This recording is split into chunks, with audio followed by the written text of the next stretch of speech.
نحمده ونصلي على رسوله الكريم اما بعد فاعوذ بالله من الشيطان الرجيم بسم الله الرحمن الرحيم والذي جاء بالصدق وصدق به اولئك هم المتقون آمنت بالله صدق الله المولانا العظيم وصدق رسوله النبي الكريم ونحن على ذلك من الشاهدين والشاكرين والحمد لله رب العالمين. درود پاک پڑھ لیں صلی اللہ علیہ وسلم. صلاۃ و سلام علیک یا رسول اللہ صلی اللہ علیہ وسلم.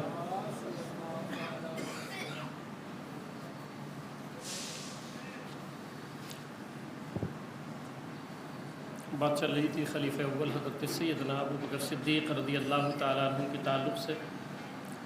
تھوڑی سی باتیں اور سننے کے بعد اپنے دل و دماغ میں جگہ دیں.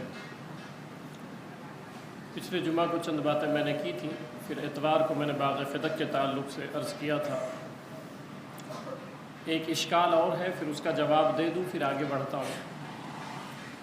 اب ایک اور بات چلی ہے، بہت سارے نوجوان بھی یہ بات کہنے لگے کہ بھئی ظاہری خلیفہ حضرت ابو بکر صدیق رضی اللہ تعالیٰ عنہ تھے اور باطنی خلیفہ حضرت مولا علی رضی اللہ تعالیٰ عنہ. ایسا پھر ایک جاہل صوفیوں میں یہ بات چلنے لگ گئی ہے کہ ظاہری خلیفہ ابو بکر صدیق رضی اللہ تعالیٰ عنہ اور باطنی اور روحانی خلیفہ حضرت مولا علی رضی اللہ. بالکل غلط بات ہے یہ، ٹھیک ہے. ظاہری خلیفہ بھی خلیفہ اول ہے اور روحانی اور باطنی خلیفہ بھی خلیفہ اول رضی اللہ تعالیٰ عنہ. میں نے سوچا کہ اس پر 5 منٹ بات کیا جائے تو میں دلائل جو دے رہا ہوں وہ اولیاء کرام کے حوالے سے، کہ تصوف کی بات ہے تو صوفیوں سے بات کی جائے کہ بھئی وہ کیا کہتے ہیں اس مسئلے پر. تو پہلی دلیل سن لیں آپ. یہ حضرت داتا گنج بخش علی ہجویری رحمۃ اللہ تعالی علیہ، جو آج کے 900,000 سال پہلے کے بزرگ ہیں، آج کے نہیں ہیں. بات تصوف کی ہے اس لیے صوفیوں سے میں حوالے دے رہا ہوں کہ طریقت کے بھی امام اول ابو بکر صدیق ہیں اور ظاہری خلافت کے امام بھی امام اول خلیفہ اول رضی اللہ تعالیٰ عنہ. تو داتا گنج بخش علی ہجویری رحمۃ اللہ تعالیٰ علیہ لکھتے ہیں، فرماتے ہیں کہ حضرت ابو بکر صدیق رضی اللہ تعالیٰ عنہ یہ سب سے پہلے طریقت کے امام ہیں. یہ کون ہے؟ داتا گنج بخش علی ہجویری رحمۃ اللہ تعالیٰ علیہ. اور پھر آگے حجت الاسلام امام غزالی رحمۃ اللہ علیہ فرماتے ہیں کہ ابو بکر و عمر کی شہرت و خلافت و سیاست میں ہے اور ان کی افضلیت معرفت ولایت میں ہے. جس کی قدر و معرفت زیادہ اسی قدر اس پر تجلی الہی افزوں، اسی لیے ابو بکر پر خاص تجلی ہوگی، اوروں پر عام ہوگی. یعنی سب سے زیادہ اللہ کی تجلی اگر کسی ذات پر نبیوں کے بعد ہوتی ہے تو وہ خلیفہ اول رضی اللہ تعالیٰ عنہ. یہ امام غزالی رحمۃ اللہ تعالیٰ علیہ لکھتے ہیں. اور پھر شیخ محی الدین ابن عربی رحمۃ اللہ، ابن عربی نام سنے ہوں گے آپ، ان کے شطحیات بھی بہت ہیں اور بہت عظیم بزرگ گزرے ہیں ہمارے. خلافت عثمانیہ کے دور میں یہ ہوئے ہیں ابن عربی رحمۃ اللہ تعالیٰ علیہ.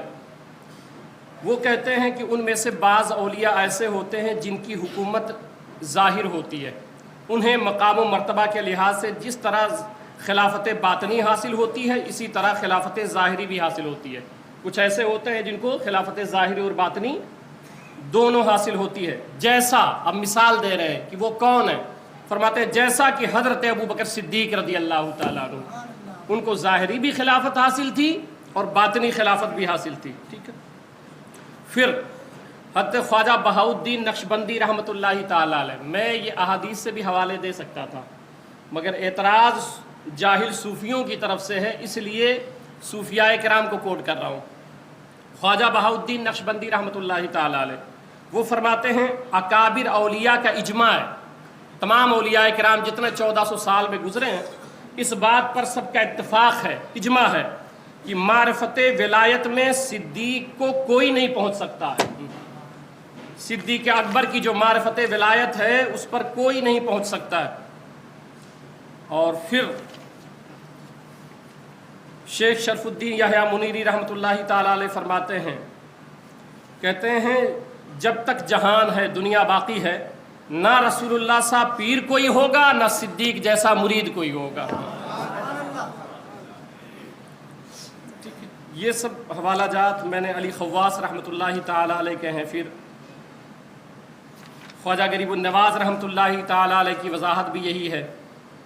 اور پھر خواجہ محمد باقی باللہ رحمۃ اللہ علیہ، جن کا مزار شریف دلی میں ہے، ٹھیک ہے، طریقت کے امام ہیں، وہ کہتے ہیں صحابہ کرام رضوان اللہ تعالیٰ مجمعین چاروں ہی ترتیب وار اقطاب میں سے ہیں، یعنی پہلے قطب کون ہیں؟ ابو بکر صدیق رضی اللہ تعالیٰ عنہ۔ تو قطبیت تو شروع ہی خلیفہ اول رضی اللہ تعالیٰ عنہ کی ذات اطہار سے ہو رہی ہے، آپ کی ذات اطہار سے ہو۔ علامہ ابن عابدین رحمۃ اللہ تعالیٰ علیہ فرماتے ہیں کہ حضرت ابو بکر صدیق رضی اللہ تعالیٰ عنہ یہ اقطاب کے امام ہیں، اقطاب کے امام ہیں۔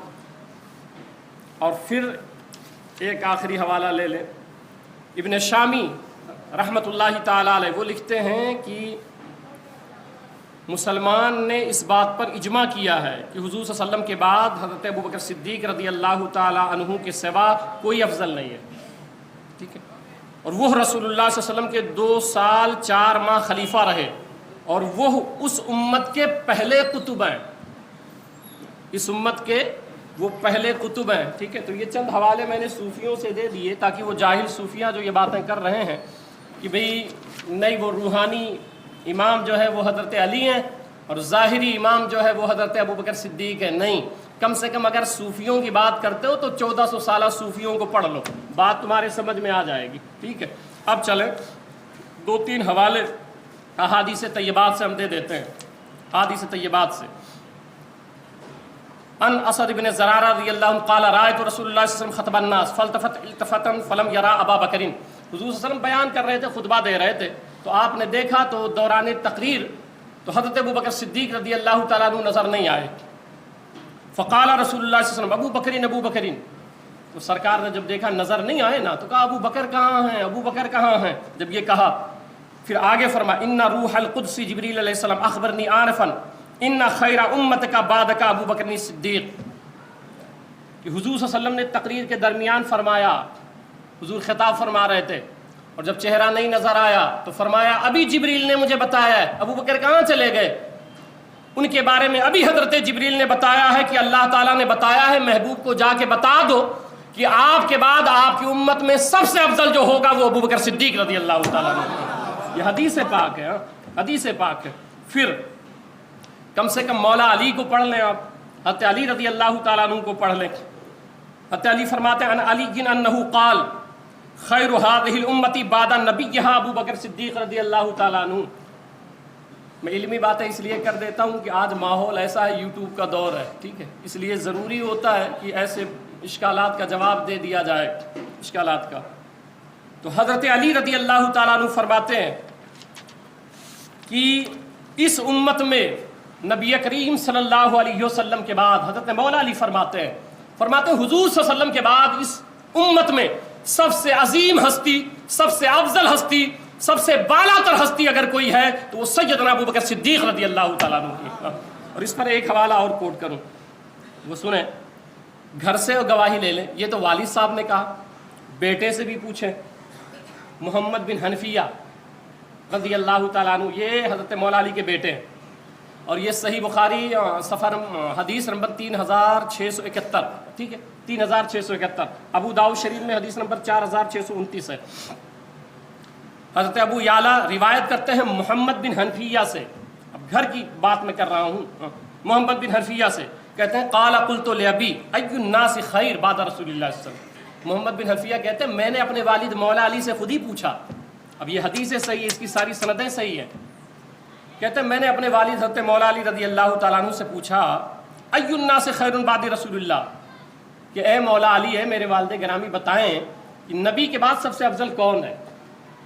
اس کے بعد تو پھر کوئی اشکال ہونا ہی نہیں چاہیے نا، کہ آپ بتا دیں اے میرے والد گرامی مولا علی رضی اللہ تعالیٰ عنہ کہ نبی کے بعد سب سے افضل کون ہے؟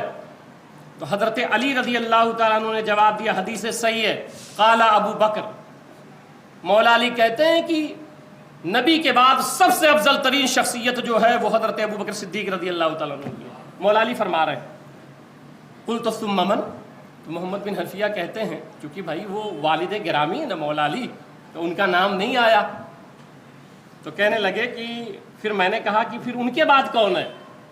تو کہا قال ثم عمر، مولا علی نے فرمایا نہیں، ان کے بعد پھر حضرت عمر رضی اللہ تعالیٰ عنہ۔ تو کہتے ہیں محمد بن حنفیہ وخشیت ان یقول عثمان، تو کہتے ہیں کہ میں ڈر گیا کہ اب آگے تو یہی بچے گا کہ پھر کہیں گے کہ عثمان غنی ہے۔ خود ہی محمد بن حنفیہ کہتے ہیں کہ پھر میں نام نہیں لیا، کیونکہ میں خود ہی اپنا ڈر بتا رہے ہیں کہ مجھے خیال آیا کہ اب آگے تو نام پھر اگر پوچھوں گا ثم من، اس کے بعد کون ہے تو کہیں گے عثمان غنی، تو میں ڈر گیا۔ تو کہتے ہیں کہ قل، تو میں نے ان کا نام نہیں لیا، میں نے ڈائریکٹ کہا ثم انت، اس کے بعد تو آپ ہی ہیں نا۔ حضرت عمر تک نام لیا، پھر ڈر گیا کہ اب اس کے بعد تو پھر حضرت عثمان غنی کا نام لیں گے، تو میں نے ڈائریکٹ کہہ دیا کہ ثم انت، تو پھر اس کے بعد تو آپ۔ تو حضرت مولا علی نے فرمایا قالا ما انا الا رجل من المسلمین، کہا میں نہیں ہوں، میں تو مسلمانوں میں سے ایک ادنا آدمی ہوں، تیسرے نمبر پہ عثمان غنی رضی اللہ تعالیٰ عنہ۔ یہ بات بالکل کلیئر ہو جاتی ہے احادیث طیبات سے، آپ اس پہ کہیں تو 2-4 گھنٹے میں بیان کروں الحمدللہ تحدیث نعمت پہ، مگر یہ اشکالات تھے جو ذہنوں میں آ سکتے ہیں تو میں نے عرض کر دیا۔ حضرت عمر رضی اللہ تعالیٰ سے پوچھ لیں، مولا علی کی شہادت ہو گئی، سرکار کی شہادت ہو گئی، گواہی ہو گئی، تو اب حضرت مولا عمر رضی اللہ تعالیٰ عنہ سے پوچھیں، ٹھیک ہے، اب میں نے مولا عمر کہہ دیا نا تو کسی کو اشکال نہ ہو جائے، ٹھیک ہے، کیونکہ جو آیت نازل ہوئی ان اللہ مولاہ و جبریل و صالح المومنین، یہ آیت ہی شیخین کے بارے میں نازل ہوئی ہے، یہ دونوں مولا ہیں، ہاں، تو اگر مولا عمر کوئی کہہ دیں کوئی اشکال نہ آ جائے کسی کے ذہن میں، ٹھیک ہے۔ ان جابر بن عبداللہ رضی اللہ عنہ قال قال عمر لابی بکر الصدیق، حضرت عمر رضی اللہ تعالیٰ نے آواز دیا حضرت ابوبکر صدیق رضی اللہ عنہ کو، اور کیا کہا؟ یا خیر الناس بعد رسول اللہ، نبی کے بعد سب سے افضل شخص آپ ہیں، آپ سنیے میری بات۔ تو حضرت عمر رضی اللہ تعالیٰ عنہ ان کو نبی کے بعد سب سے افضل مان رہے ہیں۔ اب چلیں ادھر کہ حضور صلی اللہ علیہ وسلم کی حیات ظاہری میں حالت یہ تھی، ان عائشہ قال قال رسول اللہ صلی اللہ علیہ وسلم، حضرت عائشہ صدیقہ رضی اللہ عنہ کہتی ہیں کہ سرکار نے اپنے جو مرض وصال تھا جس میں آپ علیل تھے، بستر علالت پہ تھے، تو فرمایا کہ حضرت عائشہ صدیقہ رضی اللہ عنہ کو مرو ابا بکر یصلی بالناس، یہ ترمذی کی روایت پیش کر رہا ہوں، سرکار نے حکم دیا کہ کہو ابو بکر کو نماز پڑھائیں، حضرت ابو بکر صدیق رضی اللہ عنہ کو نماز پڑھائیں۔ تو قالت عائشہ قلت، تو حضرت عائشہ کہتے ہیں میں نے کہا ان ابا بکر اذا قام فی مقامک لم یسمع الناس من بکا، یا رسول اللہ آپ کی جگہ پہ مصلی امامت پر ابو بکر کھڑے ہوں گے نا تو یا رسول اللہ وہ بہت رقیق القلب آدمی ہیں، وہ بہت روئیں گے، کیونکہ ابو بکر صدیق رضی اللہ عنہ بہت روتے تھے۔ آپ روایتیں پڑھیں نا، ایک پہلو ہم پڑھتے ہیں دوسرا پہلو نہیں پڑھتے ہیں۔ آپ اپنے گھر کے صحن میں ایک چبوترا بنائے ہوئے تھے اور اسی پہ بیٹھ کے قرآن کی تلاوت کرتے تھے، اور جب وہ قرآن پڑھتے تھے تو خشیت الہی میں اتنا روتے تھے کہ کفار و مشرکین کی عورتیں جمع ہو جاتی تھیں، ان کو یہ خیال ہوتا تھا کہ گھر میں کسی کا انتقال ہو گیا ہے، اس طرح اللہ کے خوف میں روتے تھے، خشیت میں روتے تھے۔ فرماتے ہیں اگر آسمان سے ندا ہو کہ ایک شخص بچے گا بقیہ سب جنت میں جائیں گے، فرماتے ہیں میں سمجھوں گا میں ہی وہ شخص ہوں کہ مجھے جنت سے روک دیا گیا ہے، بقیہ سب جنت میں جا رہے ہیں۔ یہ تھی خشیت الہی آپ کے اندر اور خوف الہی۔ تو کہتی ہیں کہ اس کی بنیاد پہ وہ رقیق القلب آدمی ہے، تو یا رسول اللہ کسی اور کو حکم دے دے، حضرت عمر رضی اللہ عنہ کو کہہ دیں کہ وہ نماز پڑھائیں۔ اور کہتی ہیں کہ پھر میں نے حضرت حفصہ جو حضرت عمر رضی اللہ عنہ کی بہن ہے اور سرکار کی بیوی ہیں، ان سے میں نے کہا کہ آپ حضور صلی اللہ علیہ وسلم سے کہیں کہ حضرت ابو بکر صدیق رضی اللہ تعالیٰ عنہ کی جگہ پہ ان کو کر دیں کہ وہ امامت کرا دیں لوگوں کی۔ تو حضرت حفصہ رضی اللہ تعالیٰ عنہ وہ حضور صلی اللہ علیہ وسلم سے عرض کرتی ہیں کہ یا رسول اللہ صلی اللہ علیہ وسلم حضرت عمر کو کہہ دیں فلیصلی الناس، تو لوگوں کو وہ نماز پڑھا دیں۔ جب یہ سرکار علیہ السلام نے سنا فقال رسول اللہ ماہ، سرکار نے فرمایا رک جاؤ، میں محبت صدیق اکبر بتا رہا ہوں حضور کو پیار کتنا تھا خلیفہ اول سے۔ کہا ان کننا لانتن صواحب یوسف، تم زنانے مصر کی طرح ہو۔ حضور صلی اللہ علیہ وسلم نے فرمایا جب تک ابو بکر باحیات ہیں